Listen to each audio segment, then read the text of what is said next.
Yesterday I was thinking about why I didn't have any Walking Liberty half dollars for my silver collection, and I remembered that my great aunt sent me her father's coin collection, and I went in the garage and dug it out of a box I haven't seen in 10 years or so since I looked at these.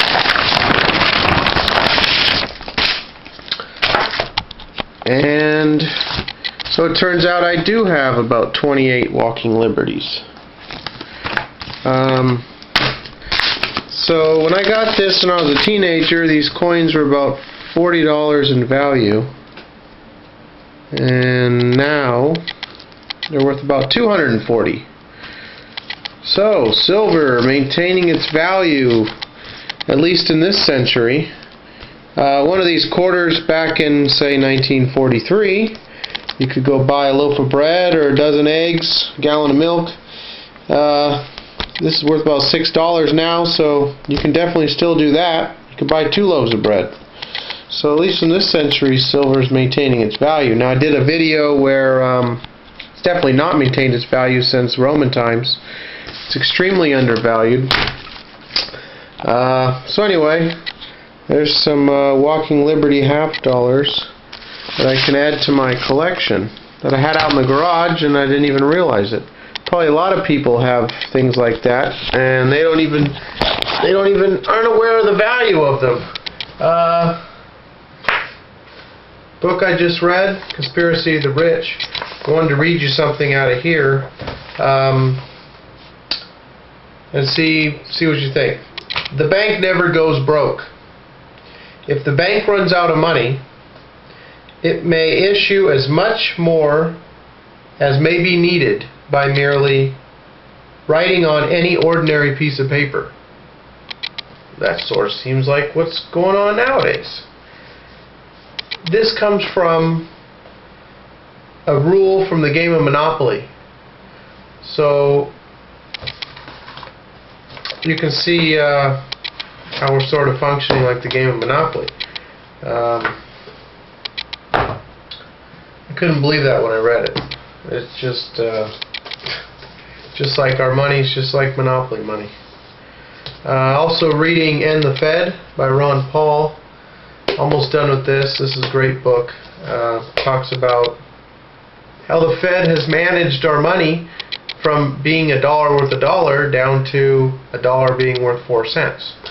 That's the success of this private company that controls the money of our country. This explains how they created booms and busts, and by controlling interest rates, they created the .com, the housing, all the different booms that we've had, and then busts can be attributed to the Fed. So back to the coins here.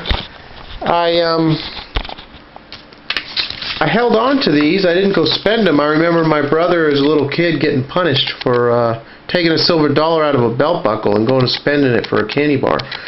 And that, for some reason, that always stuck with me. I didn't understand why.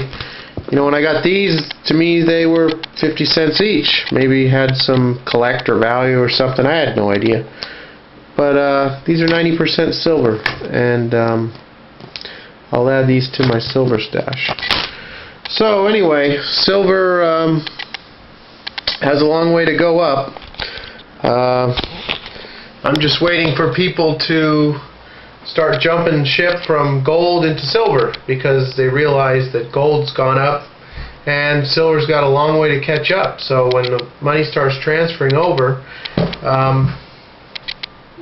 you know, sky's the limit for silver. I think silver is the greatest investment.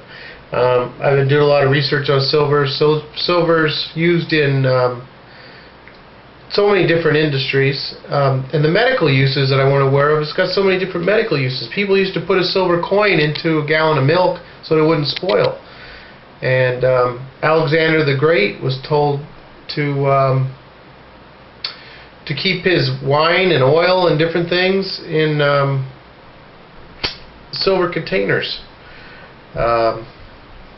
So, you know, silver is antibacterial, antiviral, antifungus. It's got all these different things. They're putting it into clothing now. They're weaving it into the material in clothing even.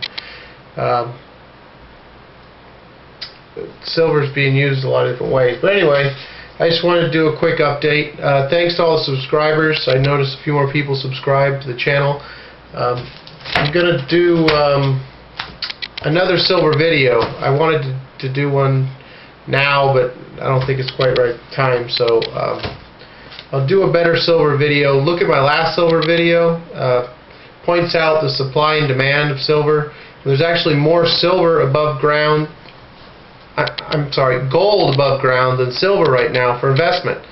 So silver is more scarce, but everyone thinks it should just be a lot cheaper than gold because that's the way it's been. But